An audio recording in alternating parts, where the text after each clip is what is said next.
A Primeira Guerra Mundial, Parte 2. Em 1915, as forças da Entente tentam desesperadamente quebrar a linha de defesa alemã, porém não obtiveram sucesso. Já os impérios centrais conseguiram grandes vitórias contra os sérvios nos Balcãs e os russos no Oriente.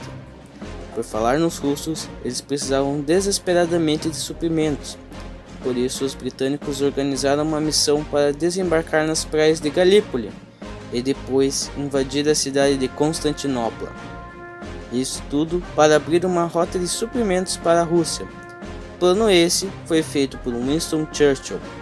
Porém, o plano falha. Na Grécia, a situação política estava um pouco estranha. O primeiro-ministro grego Venizelos queria que a Grécia declarasse guerra contra as potências centrais. Já o rei Constantino I queria que a Grécia continuasse neutra. Isto posteriormente geraria uma guerra civil.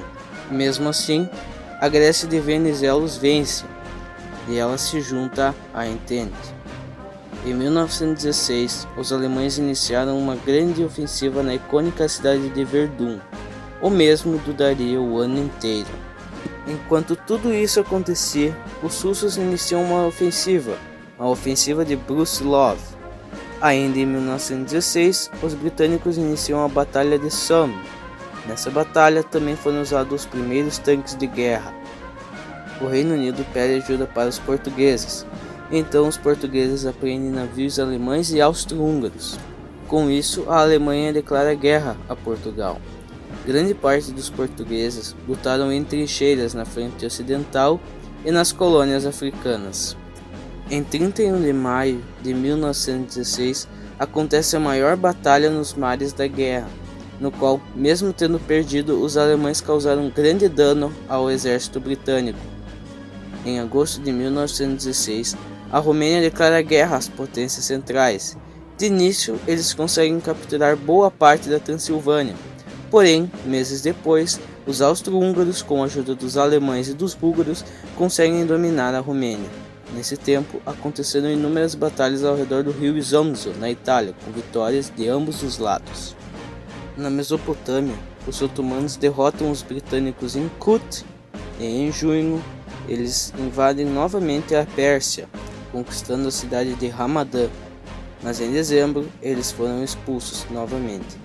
Nesse meio tempo, os russos aproveitam e ganham mais algumas batalhas no Cáucaso, fazendo os otomanos recuarem. Em 1917, acontece a Revolução Russa, no qual foi posto um governo provisório, que fez a péssima ideia de continuar na guerra.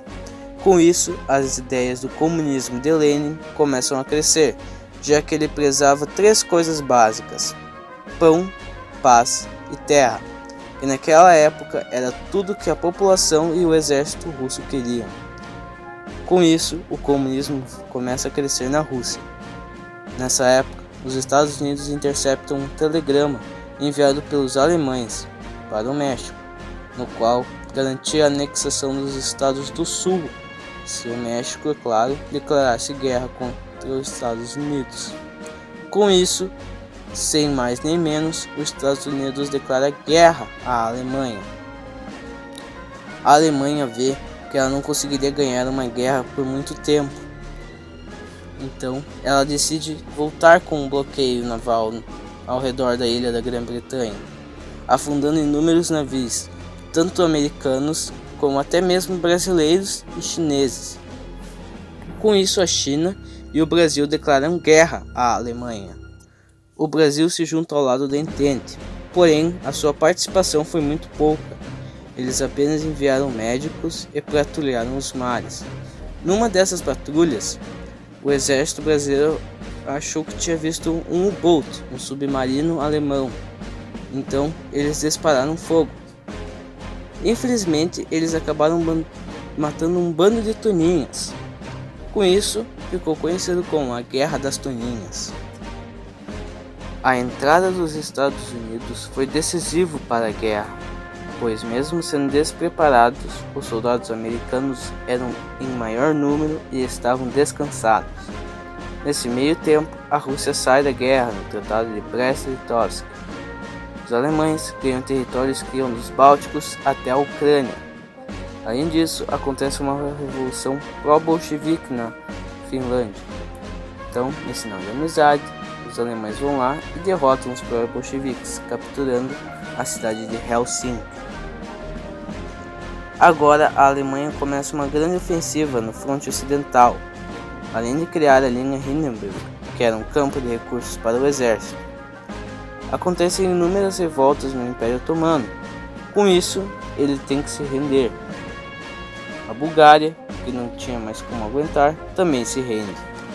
Infelizmente para a Alemanha, após inúmeras derrotas, os austro-húngaros também se rendem, sobrando apenas a Alemanha, que não queria parar.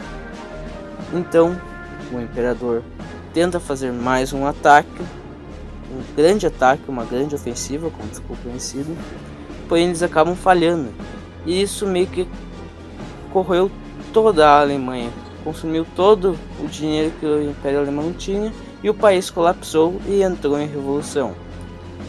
Alguns dias depois, o imperador foge para a Holanda e o Império Alemão se torna a República de Weimar.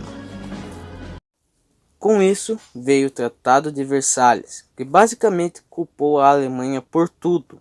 Ela foi obrigada a pagar débitos imensos, além de ceder grande parte de seus territórios para os tchecoslovacos, poloneses, franceses e vários outros países. Também houveram outros tratados de paz, como alguns que foram impostos na Áustria-Hungria, no qual ela se dissolveu em vários países. Um exemplo deles é a Tchecoslováquia, a Croácia, a Bósnia. Além disso, a Áustria e a Hungria foram separados, depois de vários anos que eles estavam juntos. Mais alguns tratados aconteceram, como a Bulgária e na Turquia. A Turquia foi um país que foi muito dividido, além de ter várias zonas de influência. Porém, os nacionalistas turcos vão lá e fazem uma revolução, transformando a Turquia no que pelo menos ela poderia ter durante essa época. Então, pessoal, foi tudo isso por hoje. Espero que tenham gostado. Deixem seu like, seu compartilhamento e até o próximo vídeo. Falou!